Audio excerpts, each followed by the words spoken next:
Unrepresented Nations and People Organization, UNPO, panel guests and audience. My name is Amir Merdani, and I'm here on behalf of Southern Azerbaijan student movement. Today, I really learned a lot about Ourmiye Lake issue, and it was considered from different points of view. But I want to continue discussion with some simple questions. Is this issue just an environmental problem? Is there any political purpose in drying Lake Ourmiye? The governmental negligence premeditated or inadvertently? Let's begin with looking again to dams construction in the Ourmiye Lake area, more than 100 dams. July 1st, 2014, Bulletin News Agency, Mr. Hassan Abbasajade, chairman of the regional council catchment, talked with papers. Dams construction is the most and first reason of the drying of Lake Ourmiye. We built 52 dams, constructing 10, and 40 more is under study.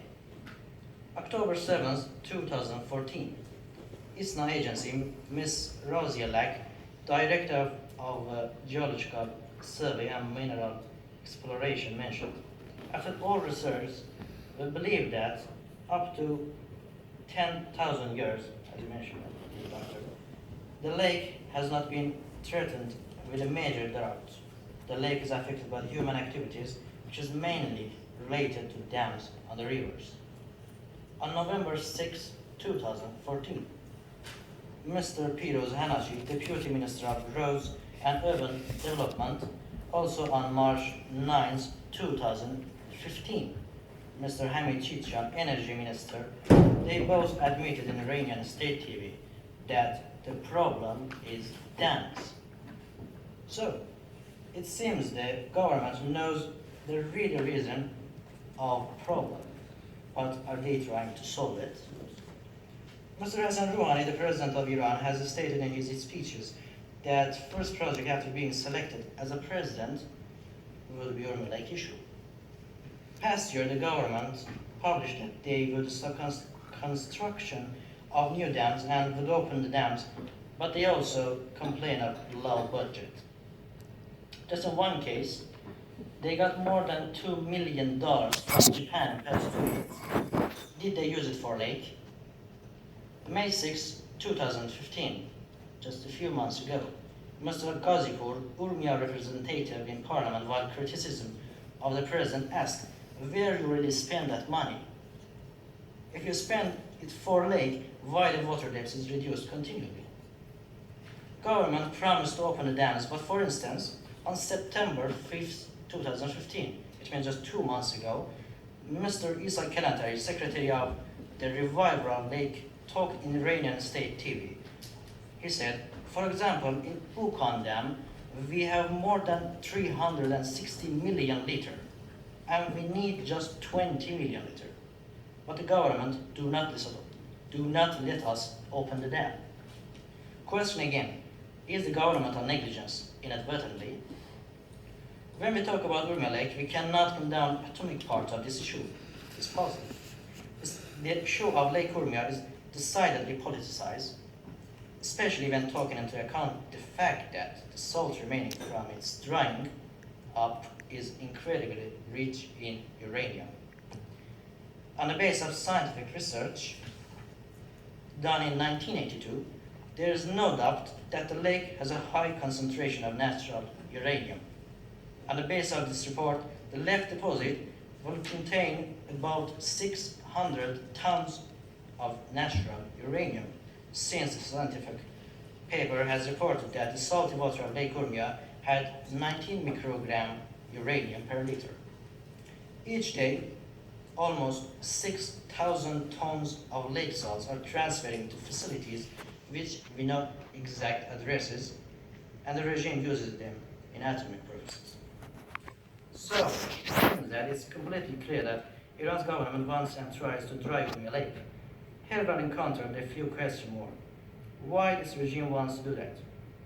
Is this problem specified to just southern Azerbaijan or other parts of Iran have such this issue?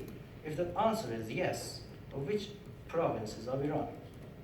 While looking at similar cases inside Iran, we can mention Hamun Lake in Balochistan, where the Balochs are living, which has been entirely dried, and Karun River in Ahvaz, where Arabs are living, which is passing through the last moments of its life.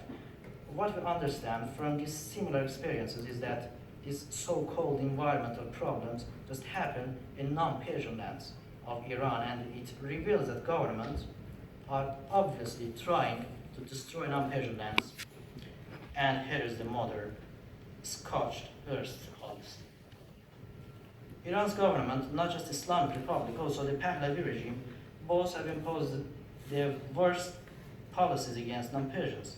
Consequently, these nations, Turks, Arabs, Balochs, Kurds, Turkmens, and Lors, have struggled for years against this dictatorial regime to reach their incontrovertible rights, especially self-determination to establish federal states in Iran. During these years, Iran's politicians have known well that the most intelligent method to stop national awareness is to eliminate non-Persian lands from the map of Iran. In these circumstances, people are forced to move to other cities, and in the end, there will be no ancestral land to fight for. Meanwhile, Iranian politicians continue the insult and humiliation as a mental torture and a part of assimilation policy. As Derrida mentioned, the last case of this inhuman process has happened 2 weeks ago in one of the most viewed Iranian state TV program. The story tells that the Turk children brushed their teeth with toilet brush, and so their mouths smelled. The insolence was so hideous, and demonstrations were held in all Turk cities of southern Azerbaijan for several days.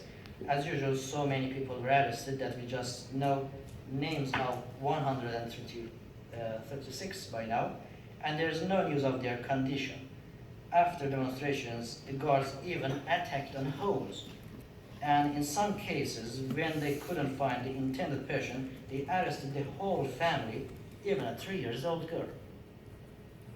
As you know, Iran's government ignored and even denied the Ourmiye Lake issue for years. In the beginning, Azerbaijani Turks have tried to notify Iranians that if Ourmiye Lake dies, not just southern Azerbaijan, but entirely Iran will be a desert. But we have never received any fraternal response from neither government nor others are leaving country. And during this time, so many Azerbaijani activists are arrested just because they were concerned about their homeland. After a long time, the pressure against Iran's policies increased inside, outside, and after salty storms reached the capital city, finally they accepted the Ourmiye Lake issue, but this time they mention it as a just environmental problem. This so-called environmental issue is very similar to human rights problem and also the atomic problem. The atomic issue revealed that Iran's dictatorial regime accepts its faults and gives its inhuman activities up in just one case, and that is when the countries such as EU Parliament exert pressure on the government. Unfortunately, during these years, we have not received an appropriate help and attention from other countries. We have been and are involved with various problems inside Iran that there's no time to talk about them. But regarding Ourmiye Lake issue, I want to just again state that the rising Ourmiye Lake will lead to migration of 15 million people, which Europe will face with implications and consequences.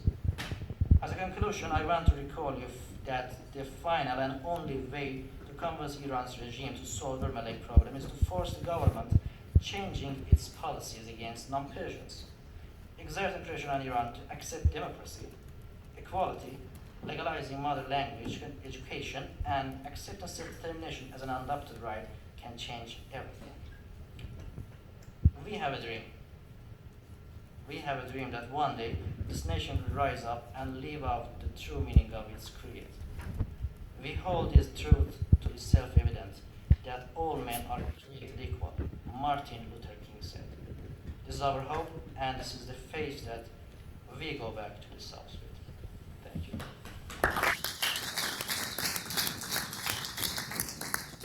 Thank you very much, Mr. Mardani.